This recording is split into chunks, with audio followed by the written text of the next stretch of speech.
धन्यवाद अध्यक्ष जी। मैं आभार प्रकट करता हूं और माननीय राष्ट्रपति महोदय जी के अभिभाषण पर बोलने के लिए खड़ा हूं। एक कहावत है हम लोग के बिहार में, सूप बाजत बाजत चलनियों बाजे, भाग गए वो और हमाम में सब नंगे, हट डाल पर उल्लू बैठा, अंजामे गुलिस्ता क्या होगा। इन लोगों के कैरेक्टर को अभी हम बोलेंगे नहीं, वो चले गए। तो इन लोगों को हम इतना से जानते हैं, क्या क्या बोलते हैं ये, क्या क्या करते हैं झारखंड में, और कहाँ इनका ननिहाल खानदान सब। हमको बोलना नहीं चाहिए। महोदय, हम शुरू करते हैं। बार बार चर्चा होती है बिहार की। प्रधानमंत्री जब से आए, अभी परसों प्रधानमंत्री जी ने कमला नगर में बोला कि हम इमरजेंसी में यहीं रहते थे और जमुना का पानी हम पीते हैं डेली। आप रिकॉर्ड उठा के परसों के स्पीच का सुनिए कि हम जमुना का पानी पीते हैं। हम कमला नगर में ही रहते थे। प्रधानमंत्री जी हमारे कहाँ कहाँ रहते थे, कहाँ नहीं रहते थे, हमको आज तक समझ में नहीं आई कि गुजरात, जो गांधी और पटेल के गुजरात, जो मोहब्बत की नगरी और लोकतांत्रिक व्यवस्था में वसुधैव कुटुंबकम और मानवता के लिए जो प्रतीक थे, आज वो गुजरात गांधी से हटा करके, पटेल से हटाकर उनको नाथूराम गोडसे और नए गुजरात की परिभाषा से परिभाषित की गई। शुरुआत किया गया और जब आए तो उन्होंने काला धन, जाली नोट, 15 लाख रुपया से शुरू की, 2 करोड़ नौकरी, नोटबंदी, जीएसटी।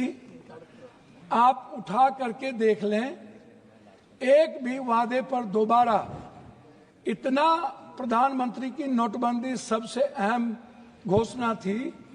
आज तक दोबारा चर्चा इस सदन में नहीं हुई कि नोटबंदी से किनको बेनिफिट मिला, किनको नहीं मिला, नोटबंदी से देश और किसान और महिलाओं की कितनी क्षति हुई, व्यापारियों की कितनी क्षति हुई और मजदूरों के हालात क्या हुए। अध्यक्ष महोदय, जीएसटी के को आप उठा के देख लीजिए।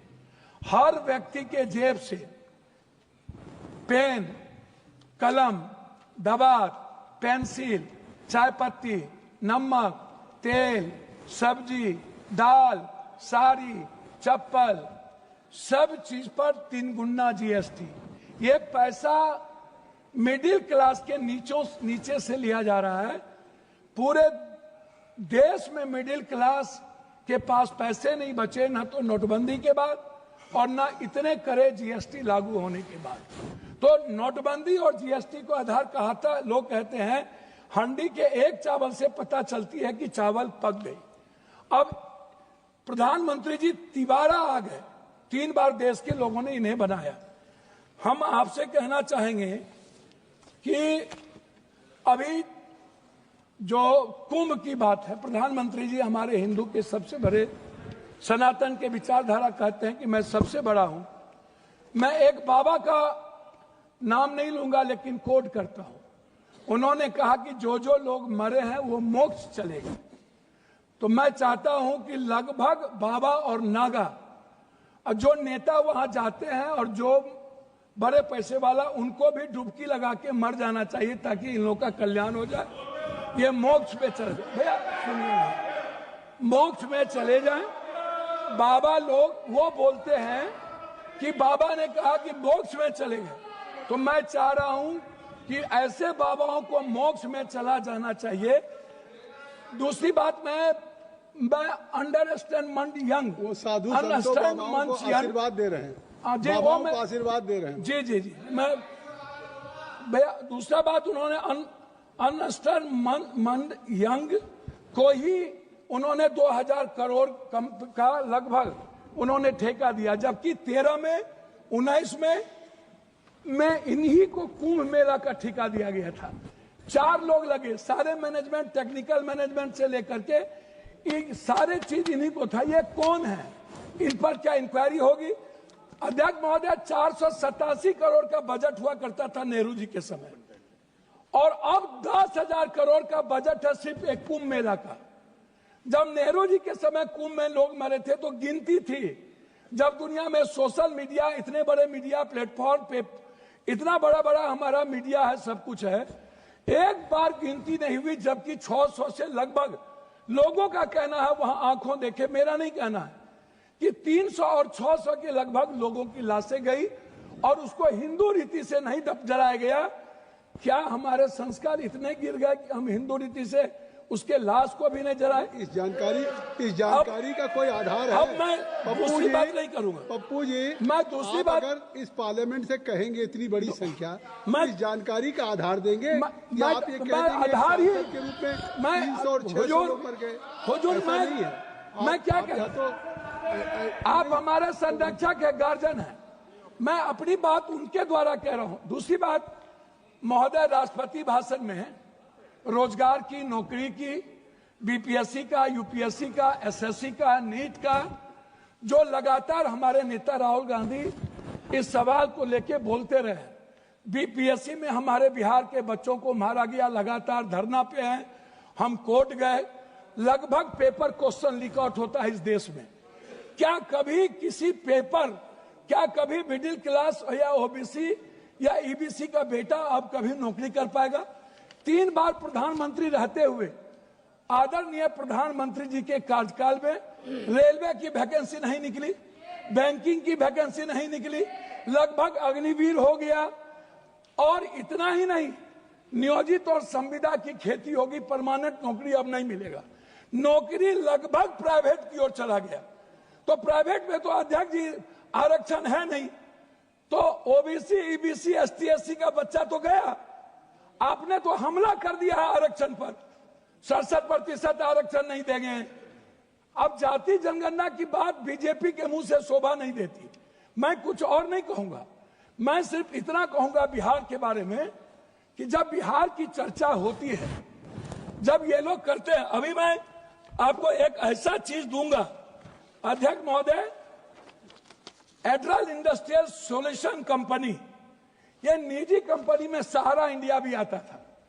सहारा इंडिया लगभग 3 करोड़ लोगों का पैसा अभी झारखंड, आप तो किसी भी स्टेट के साथ सौतेलेपन का व्यवहार करते हैं, आप तेलंगाना देखिए, बेंगलोर देखिए, झारखंड देखिए, झारखंड का आप जीएसटी का पैसा नहीं देते हैं, झारखंड की बंद पड़ी फैक्ट्रियों का आपके रीजन में बंद हुआ, झारखंड में आप, झारखंड की इकोनॉमी की स्थिति क्या है आप उस पर चर्चा नहीं करते हैं, आप बंगाल पे भी चर्चा नहीं करते हैं, बिहार की जीएसटी का पैसा नहीं मिलता है।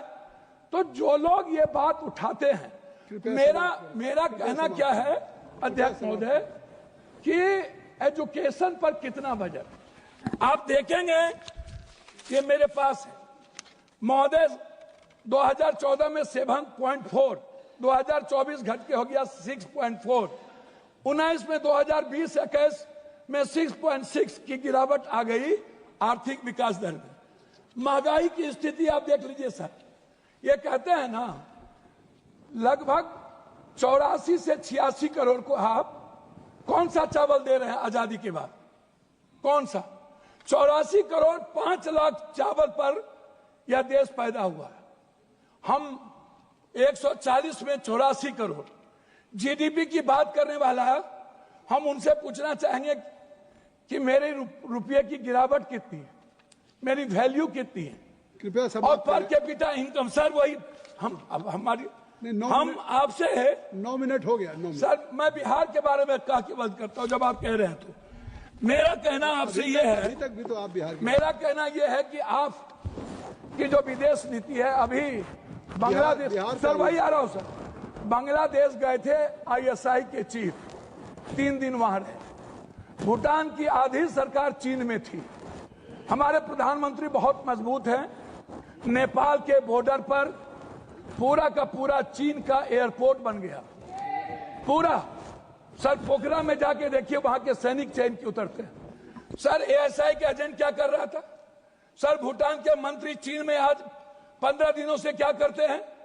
बांग्लादेश दुश्मन, नेपाल दुश्मन, पाकिस्तान दुश्मन, वियतनाम दुश्मन, वियतनाम चला गया, ताइवान चला गया, चीन हमारा दुश्मन, सबसे बड़ा दुश्मन चीन। अब कंक्लूड करें सर, कंक्लूड प्लीज कंक्लूड। हम सर बिहार के बारे में सिर्फ आएंगे सर, मेरा आग्रह है 2 मिनट सर, 1 मिनट कि बिहार में क्या मिला सर? हम भीख मांगा क्या गया नहीं बिहार मिला? के द्वारा, क्या नहीं मिला? सर मेरी बात सुनिए ना, विशेष राज नहीं मिला, विशेष पैकेज नहीं मिला, बंद पड़े फैक्ट्री, डालमिया नगर से शुरू करता हूं, चीनी मिल, पेपर मिल, दालचीनी मिल, सिल्क मिल, बंदूक फैक्ट्री, आप उठाइए, आप उठा करके देखिए, सिल्क मिल, जूट मिल। सर मेरे यहां बनमनखी में चीनी मिल बंद हो गया। जब फैक्ट्रियां नहीं रहेगी, जब फूड प्रोसेसिंग पर हम फैक्ट्रियां नहीं देंगे, जब हम मछली उत्पादन को फैक्ट्रियां, बार बार चर्चा होती है सर। सर मैं बात को खत्म कर रहा हूं, मैं अपने क्षेत्र की बात करूं सर। मैंने अपने क्षेत्र में मैंने कहा कि हमारा जो बॉर्डर है बांग्लादेश नेपाल, इस इलाके में एक एम्स मैंने पूर्णिया के लिए मैंने डिमांड किया। मैं सभी जगह सब स्टेट में 2-3 हाई कोर्ट बेंच है, लेकिन मैंने आग्रह किया कि हाई कोर्ट बेंच हमको कम से कम पूर्णिया में। सर 1 मिनट करेंगे सर, एक मिनट, हमने मांगा हमको हाई कोर्ट बेंच दिया जाए सर। हाई कोर्ट बेंच अभी तक जब आपकी बात सर, 1 मिनट, हमने IIT की बात हमने की सर पूर्णिया के लिए सर। 1 मिनट, हम पूर्णिया में आप कहते हैं मखान बोर्ड, मैं कहता हूं सर दुनिया का 94% कोशिश सीमांचल मिथिलांचल में होता है, तो बोर्ड गठन से नहीं होगा सर, हमारी प्रोडक्ट से हमारा सर उत्पादन की बात मैं कर रहा हूँ, कर रहा हूँ सर। हाफ मिनट मिला, हाफ मिनट सर। मैं मक्का और मखान और दूध की प्रोसेसिंग पर मैं आपसे सिर्फ आग्रह करूंगा। हमारा इलाका सबसे गरीब है, सबसे ज्यादा पलायन है सर। मैं एक डिमांड करता हूं आपके द्वारा कि हमें पूर्वांचल के लिए एक मंत्रालय का यहां से गठन हो, जो हमारे पूर्वांचल का विकास नियमित हो। दिल्ली में पूर्वांचल के लोग आते हैं, वो बहुत परेशान हैं। मेरा आग्रह है कि पूर्वांचल मंत्रिमंडल का गठन और वहां से विकास हो। धन्यवाद सर। के सुब्रमण्यन जी। स्पीकर साहब,